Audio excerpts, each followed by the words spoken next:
PTC first semester के सभी छात्र ध्यान दें कि हमारी आपकी चर्चा स्मृति पर हो रही थी।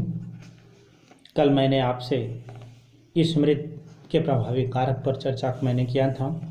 आज हम आपसे स्मरण करने की विधियों पर चर्चा करेंगे, क्योंकि हमारे मनोवैज्ञानिकों ने प्रयोग द्वारा स्मरण करने की अनेक ऐसी विधियों की खोज की है जिनकी प्रयोग करने से समय की बचत होती है और हम बहुत कम समय में बहुत कुछ अच्छी चीज़ों को ग्रहण कर लेते हैं।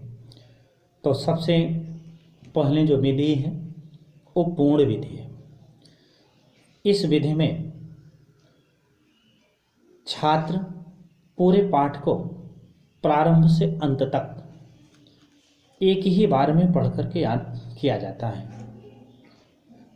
यह विधि केवल छोटे और सरल पाठों या कविताओं को याद करने के लिए उपयोगी है। इस संबंध में काल्सनिक ने कहा कि यह विधि बड़े बुद्धिमान और परिपक्व मस्तिष्क वाले बालकों के लिए उपयोगी है। अर्थात जैसे जो छोटी छोटी कविताएं होती हैं या छोटे छोटे जो चैप्टर्स होते हैं जिनमें कहानी नुमा होते हैं, उनको छात्र प्रारंभ से लेकर अंत तक एक बार जब पढ़ता है तो पूरी तरह से वो याद हो जाता है। जैसे कभी आप देखें, आप फिल्म देखते हैं, फिल्म की पूरी कहानी सिर्फ आप देखते हैं और सुनते हैं तो आपके मन मस्तिष्क में पूरी तरह से वो कंठस्थ हो जाता है। जैसे कोई पूछे कि अमुक फिल्म की स्टोरी क्या है तो आप बताने की प्रक्रिया शुरू कर देते हैं। ठीक उसी तरह से जैसे कोई चैप्टर है, उस चैप्टर को शुरू किया और अंत तक पढ़ा और उसको पढ़ करके बहुत अच्छे ढंग से फिर वह बालक व्यक्त कर लेता है। लेकिन ये वही कर पाता है जो बुद्धिमान होता है और जिसका मस्तिष्क मेच्योर्ड होता है, यानी छोटे बच्चों में वह सफल नहीं है। दूसरा आता है खंड विधि। इस विधि में याद किए जाने वाले पाठों को कई खंडों या वर्गों में हम बांट देते हैं। इसके बाद क्रमानुसार करके एक एक खंड को हम याद करते हैं। सपोज दैट मान लीजिए 4-4 लाइन की 3 पोयम है, यानी 12 लाइनों की 3 पोयम है। पोयम में स्टैंडा यानी पैराग्राफ बनाए गए हैं, तो आप 4-4 को याद करेंगे तो 4 का एक खंड बनाया, फिर 4 का एक खंड बनाया, फिर 4 का एक खंड बनाया। अर्थात उसी कविता में हमने 3 खंड को डिफाइन कर दिया और फिर एक एक खंड को हमने जब याद किया तो वह धीरे धीरे करके फिर पूरा खंड याद होता आता है।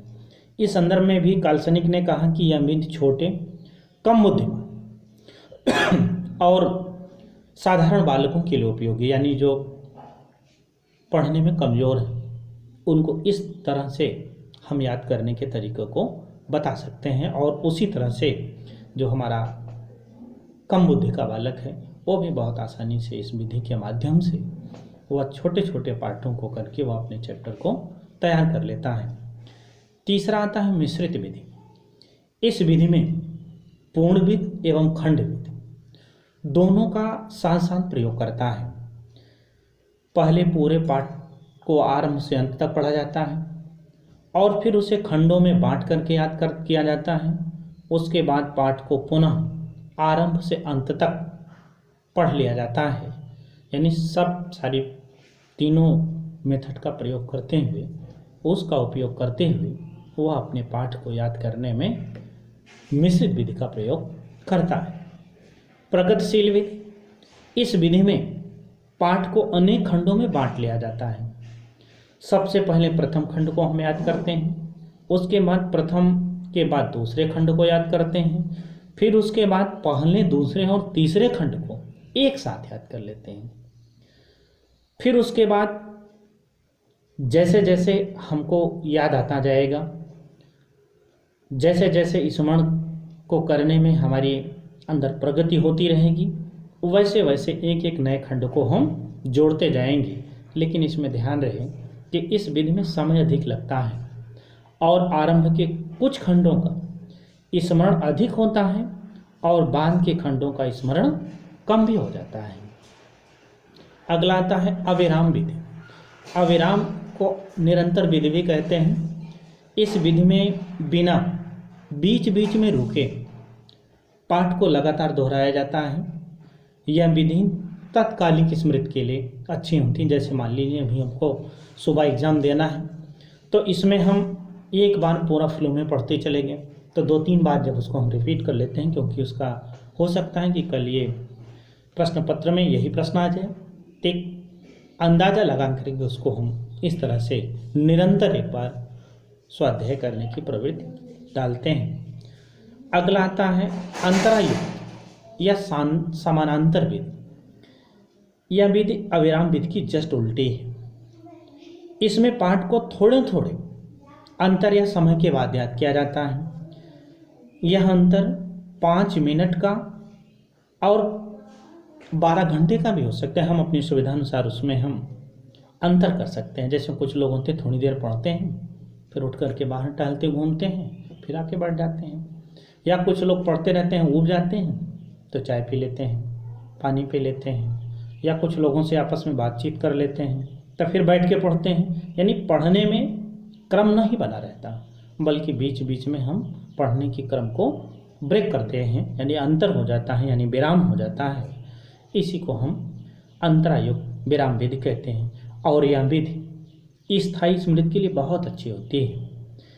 इसके संबंध में उडवर्थ ने लिखा कि अंतरायुक्त विधि से स्मरण करने में सर्वोत्तम परिणाम प्राप्त हो सकते हैं, क्योंकि जब हम थोड़ा थोड़ा करके जब इसको पढ़ने में ग्रहण करते हैं, तो यह हमारे मन मस्तिष्क में जो भी कुछ सीखते हैं बहुत स्थायित्व हो जाता है।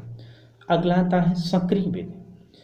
इस विधि को उच्चारण विधि या स्वर विधि के नाम से भी लोग कहते हैं। इसमें स्मरण करने वाले पाठ को छात्र बोल बोल करके याद करते हैं, और यह विधि छोटे बालकों के लिए बहुत उपयोगी होती है। वे इसमें रुचि लेते हैं और उनका उच्चारण भी ठीक होता है। उच्चारण करने से एक लाभ और भी है कि पढ़ते समय हमारा ध्यान पाठ्य वस्तु पर होगा, बाहर के शोरगुल से आपका कोई मतलब नहीं होगा, क्योंकि आप उच्चारण कर रहे हैं तो प्रॉपर आप अपनी उस लाइन को या उस चैप्टर पर ध्यान है जो आप पढ़ रहे हैं। क्योंकि उच्चारण करने से कई फायदे हैं। एक तो यह है कि वायु वातावरण से आपका कोई सामंजस्य नहीं होगा, दूसरा आपकी पाठ्य वस्तु पे बहुत कंसंट्रेट रहेंगे, और तीसरा आप में बोलने की जो अभिव्यक्ति है वो भी बहुत अच्छी हो जाती है। कुछ लोग देखिए मन में पढ़ते हैं, योग्य बहुत होते हैं, लेकिन उनके मन मस्तिष्क में प्रेजेंटेशन की क्षमता नहीं होती, तो वह ज्ञान किसी काम का नहीं होता है। इसलिए बोल करके पढ़ना ये एक्टिव मेथड यानी सक्रिय विधि का सबसे अच्छी विधि मानी गई है। अगला आता है निष्क्रिय विधि। यह विधि सक्रिय विधि की जस्ट उल्टी है। इसमें याद किए जाने वाले पाठ को मन में ही हम पढ़ करके याद करते हैं। यह विधि अधिक उम्र के छात्रों के लिए उपयोगी है। जैसे जब आप मन में पढ़ते हैं, पता नहीं आप पढ़ रहे हैं कि नहीं पढ़ रहे हैं, इसको कोई देख नहीं रहा है, लेकिन जब उच्चारण करके पढ़ते हैं तो लोग सुनते हैं। अगला है रटने की विधि। इस विधि में विषय वस्तु को बिना सोचे समझे बार बार पढ़ करके रट लिया जाता है। इस विधि में भूलने की संभावना अधिक होती है। इस संबंध में जेम्स ने कहा है कि इस विधि से जो बातें स्मरण कर ली जाती हैं वे अधिकांश रूप से भूल भी जाती हैं, क्योंकि रटंती विद्या बहुत दिनों तक मन मस्तिष्क में स्थायी नहीं रहती है। लेकिन कुछ लोगों की रटने की विधि बड़ी प्रबल होती है। उनको कह दिया जाए कि यही एक पुस्तक है जिसमें आपके परीक्षा के प्रश्न पत्र आएंगे, तो पहले पेज से लेकर लास्ट पेज तक बहुत एक एक शब्द को रट लेते हैं। लेकिन रटने वाले विद्यार्थी में कमी क्या होती है, जैसे पढ़ रहे हैं या लिख रहे हैं या बोल रहे हैं, बीच में कहीं उन भूल गए तो आगे उनको नहीं याद आएगा। फिर उनको प्रारंभ से पढ़ करके वो पूरा जहाँ तक पहुँचे थे फिर उसके आगे जाना होगा। जैसे पहले हमारे यहाँ क्या कैसेट आती थी, बीच में जब रुक जाती थी तो जब पुनः चलाया जाता था तो प्रारंभ से ही चलती थी, बीच से वो चल नहीं पाती थी। ठीक वैसे रटने की विधि का भी एक सिस्टम है। अगला है निरीक्षण विधि। इस विधि में याद किए जाने वाले पाठ का निरीक्षण किया जाता है। यदि बालक को संख्याओं की कोई सूची याद करनी है तो वह पहले इस बात का निरीक्षण करेगा कि इसका क्रम निश्चित कौन सा है या नहीं है। पहले उसको पूरी तरह से समझेगा। या किसी चैप्टर को पढ़ना है तो पहले कहाँ से शुरू होता है और लास्ट कहाँ से शुरू होता है। जब पूरी तरह से समझ जाएगा कि शुरुआत यहाँ से होती है और लास्ट यहाँ से होगा, तब उस क्रमानुसार तब उसको पढ़ करके तब वो अपने हिसाब से कार्य करेगा। और लास्ट में है विचार साहचर्य की विधि। इस विधि में जिस विषय को याद करना है उसे किसी ज्ञात विषय से संबंधित किया जाता है। इस विधि से याद सरलता और शीघ्रता से होता है। इसमें एक छोटा सा उदाहरण बताएंगे आपको। जैसे यदि किसी छात्र को लाल बहादुर शास्त्री की जन्मतिथि याद करानी हो तो उसका संबंध गांधी जी की 2 अक्टूबर से या मतलब संबंध स्थापित करने, या जैसे लाल बहादुर शास्त्री की चर्चा हुई तो उसके तुरंत दिमाग में आएगा कि 2 अक्टूबर महात्मा गांधी की भी जन्मतिथि है और वो फिर कभी नहीं भूलेगा। इस विधि के बारे में जेम्स ने लिखा, विचार साहचर्य उत्तम चिंतन के द्वारा उत्तम स्मरण की एक विधि है। ये हमारी आम की स्मरण की कुल 11 विधियां हैं।